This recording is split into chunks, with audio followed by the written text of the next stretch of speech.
Alors on va enlever les fonds jaunes sur les blocs. Finalement, ça ne nous sert plus. C'était juste au début pour arriver à voir où étaient les blocs. Bon, je vais peut-être sélectionner le premier bloc là. Voyons un peu. On va voir si on peut faire un rechercher remplacer de couleur. On va voir. Même si ici, il n'y a que 3 blocs jaunes dans le document, ce serait facile de manuellement leur enlever leur couleur, mais voyons un peu si édition, rechercher, remplacer, couleur, on arrive à faire une recherche par la couleur. Dans quelle couleur?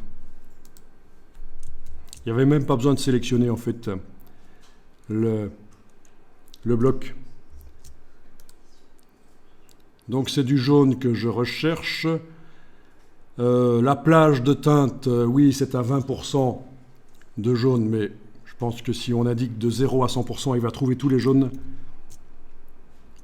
Et on va remplacer par la couleur papier. Non, on va remplacer par 100. Aucune couleur. Il n'y a même pas besoin de mettre une couleur blanche dans le fond du bloc, aucune couleur. Donc je recherche dans le document, dans tous les blocs du document. Je clique sur tout remplacer. Il en a trouvé 3. Et voilà, OK, terminé. Donc vous venez de voir comment, par rechercher remplacer, on pourrait chercher des blocs qui ont une certaine couleur et les remplacer par une autre. Pourquoi pas? Plutôt que de tout faire manuellement. Là, ça aurait été facile, parce qu'on n'a que 3 blocs, il n'y avait que 3 blocs sur 3 pages qui avaient la couleur jaune, mais imaginez, vous en avez 50, 120 pour des très longs documents.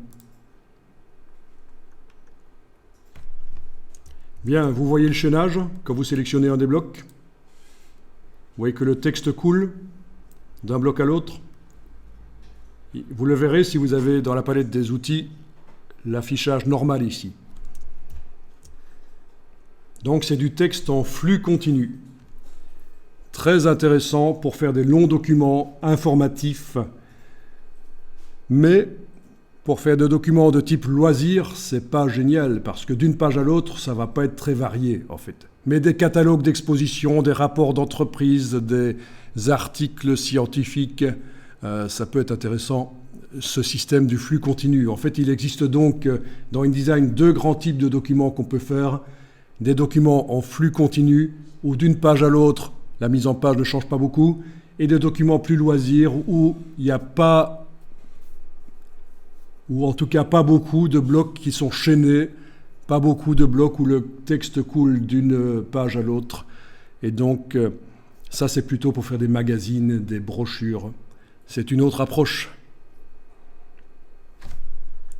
Ce sont les mêmes outils dans InDesign, en gros. Tout ce qu'on apprend dans InDesign, les outils, sont utilisables pour faire un type de document ou l'autre.